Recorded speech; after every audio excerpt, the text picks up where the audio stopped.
Welcome back to the Compressor Guru.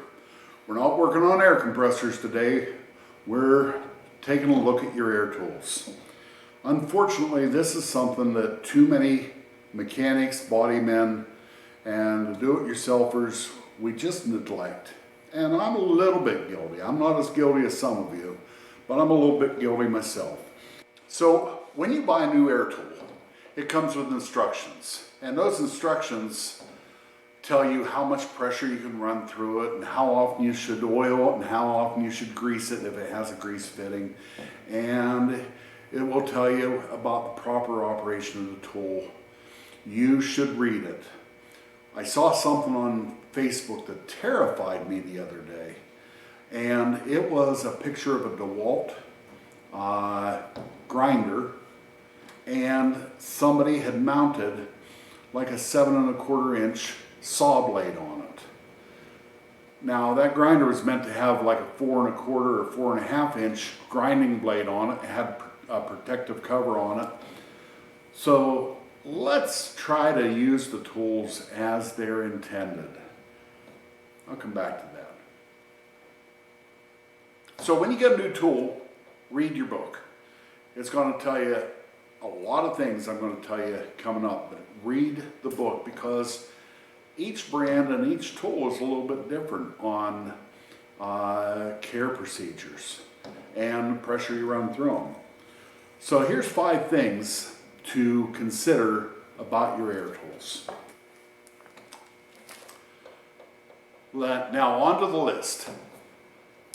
Number 1, do you guys oil your air tools?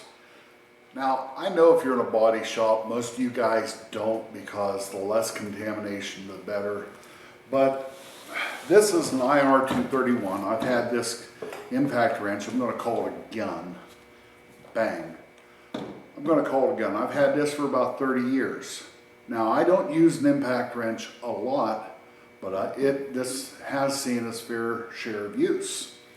I'm not a tire shop, so this isn't in my hand 8 hours a day. But this is a particular brand I like. This is Blaster Air Tool Oil. Part number on it would be AT404. And I looked up the book on this the other day. I don't have my original book. But I looked up the book on this tool the other day, and it says after every 8 hours of use, you should oil it. It says that on my sewing machine too, but I don't do that. I know. Well, you know, guys, it's as easy to oil. I just pulled the trigger and dropped a few drops in right there. Now, if I had my air ready, which I don't, it's Sunday. Yes, we're working on another Sunday. But if I was going to oil this for real right now, I just dropped a couple drops in. I squeezed the trigger so it went down into the motor. The motor is a vane motor. And I would take and I'd plug the air hose in. I'd throw a rag over it and I'd pull the trigger and let it run. Now it's going to discharge right out of here and it's going to blow that oil back out. Do it again and put it away for the day. So you worked in your tire shop for 8 hours. You changed tires all day long, running your impact wrench. And at the end of the day, put a couple drops in, squeeze the trigger, blow it through, put a couple more drops in, and then I want you to go home. I want you to hug your kids, kiss your wife, and be the family man we all want to be. So, number 1 on the list is oil your tools. This is an IR. I don't know the model number offhand. This is my own personal tool, and this is probably 20 plus years old. And I actually use this as much as I use this. Couple drops in there. It exhausts out of right here. So throw a rag over it, squeeze it, put a couple more drops in, put it away. And it means a lot to keep the tools oiled. You know, this tool right here, we sell them for about 150 bucks. And this tool, I've seen some guys get 2-3 years out of that never put a drop of oil on them, never put a bit of grease in them, and then they're due for another impact wrench, or they buy a new one. Well, they would greatly extend the life of their tools if they kept oil in them regular. Number 2, this being an Ingersoll, it also has a tiny little grease fitting right there. And Turn that toward me so I can see oh, that I'm little sorry. tiny grease fitting. That's a little tiny grease fit. I see it. Okay. Okay, so I read this in the book on Ingersoll, and this is a brand new tube. I'm not going to mess it up. I couldn't find my tool. But in order to grease, you push that needle right into that little zerk, and you push the button here. Give it 4 cc's, and don't ask me how many cc's this pumps, but I looked this up in the book on the IR 231, and it says after 48 hours of use, inject 4 cc's of grease into the tool. Other brand wrenches do not have a grease fitting. Some do. I saw a grease fitting on a ratchet at a tool show the other day, and there's a grease fitting right here on the ratchet at the tool show. So when you get the book, read it, know what your maintenance is. Now, another thing, the oil isn't different, but your grease is different. If you've got a composite gun. Wait, could you hold that little tiny tool up that you just used? I sure will. I want to zero in on him a little bit.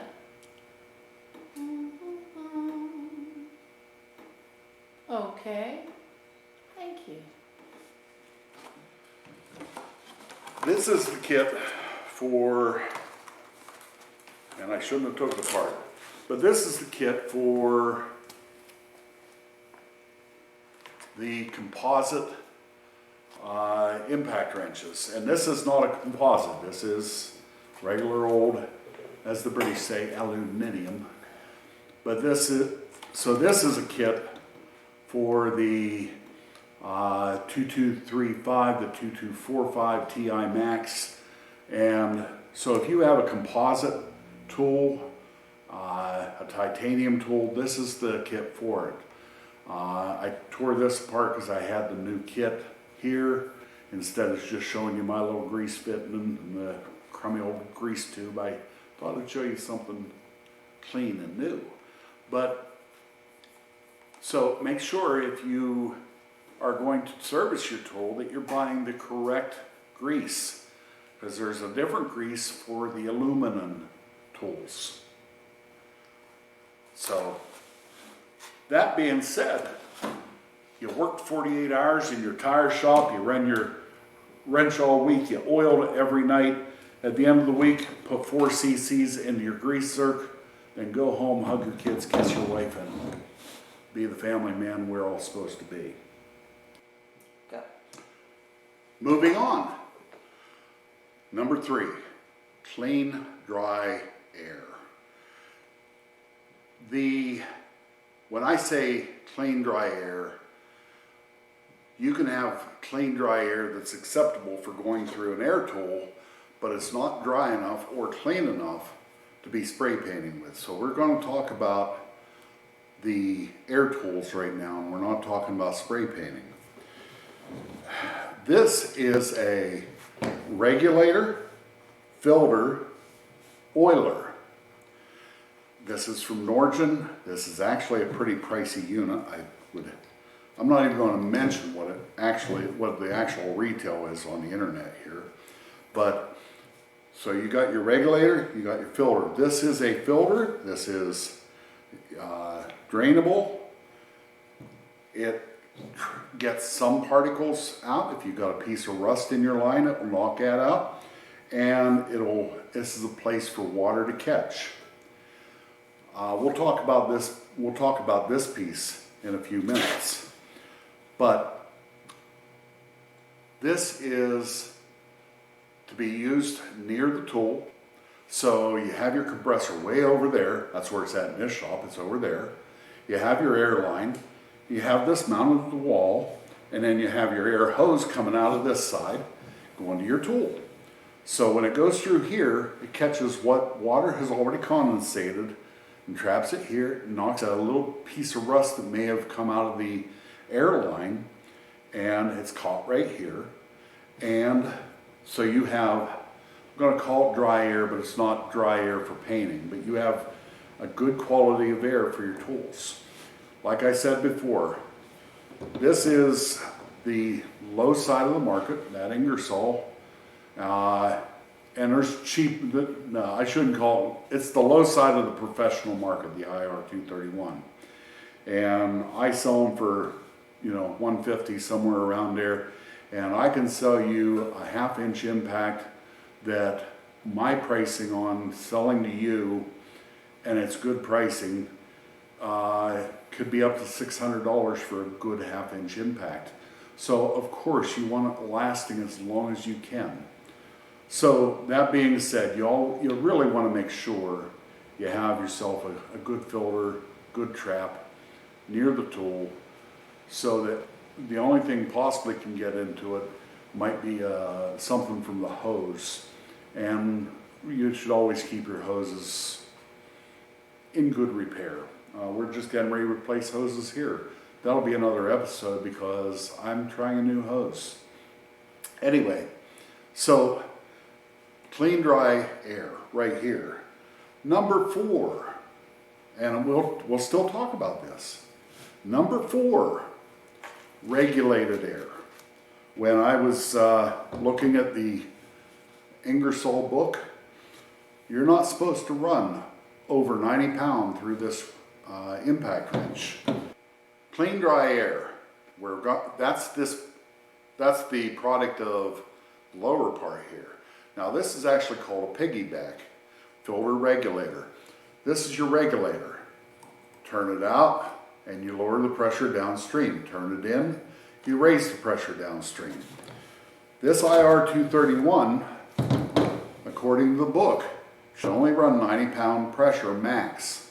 At that 90 pound pressure, you're going to get like 375 torque going on, 450 coming off. I'm not sure of those numbers. You'll probably see text on the screen correcting me for a mistake I said out loud. Anyway, but if you run 175 pound of air through this, you're wearing out your motor. And I've talked to guys and they'll say, "Look, Bud, we get so much more power out of our impacts if we run full line pressure through them." Well, interestingly enough, I was in a CP van at a tool show one time, and they had a demonstration table set up, and they showed that their air tool at 100 pound was performing to the torques that their book said so.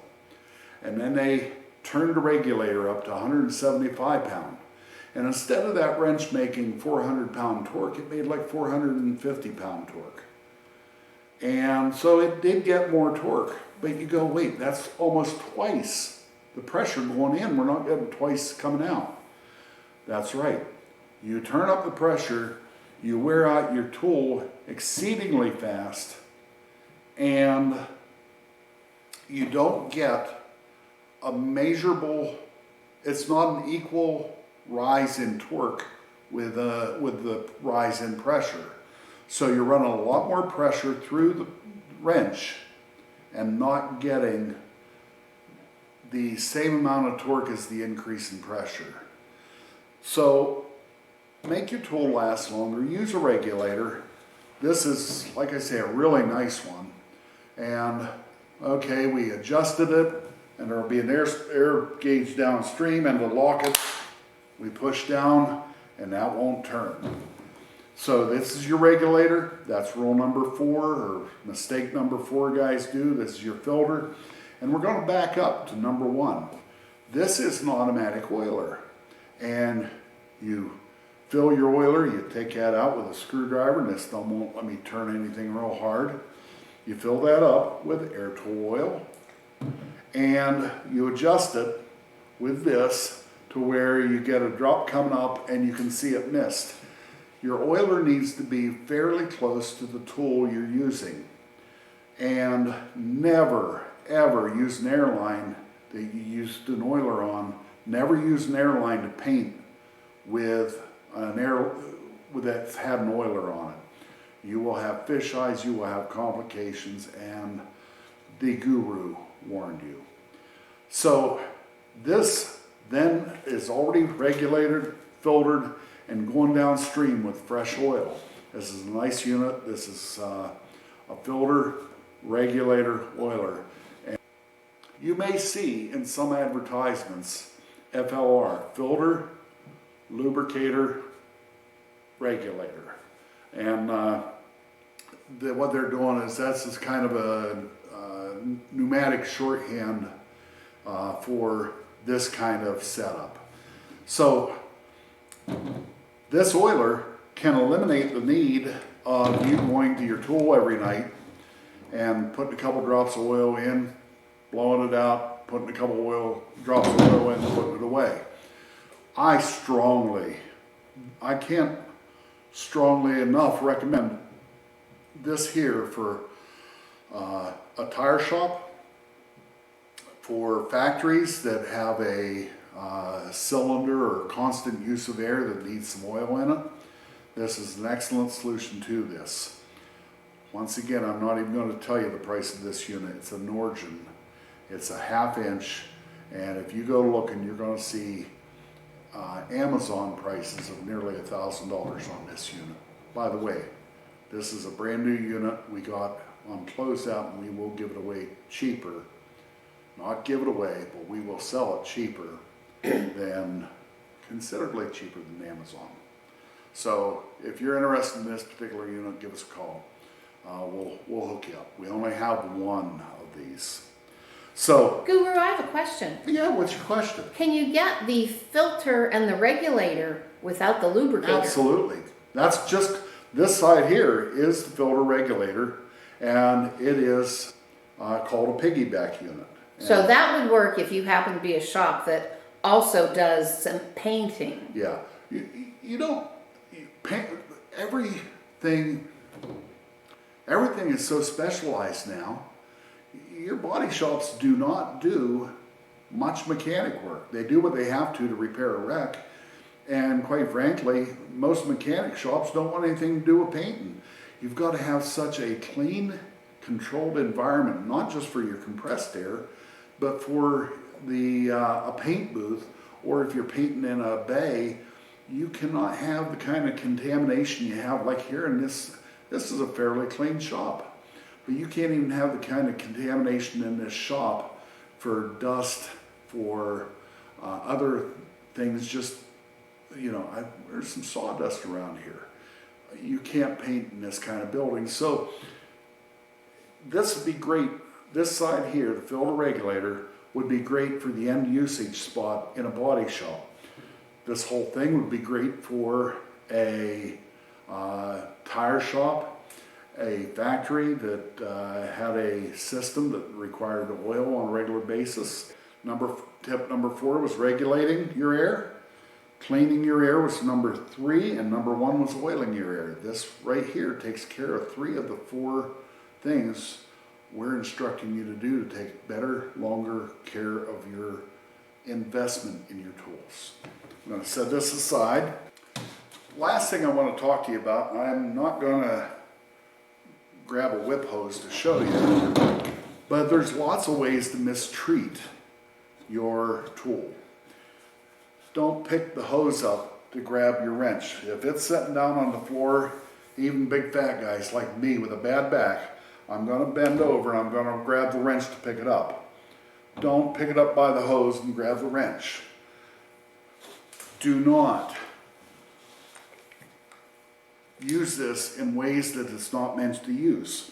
I'll give you one quick example that's real easy.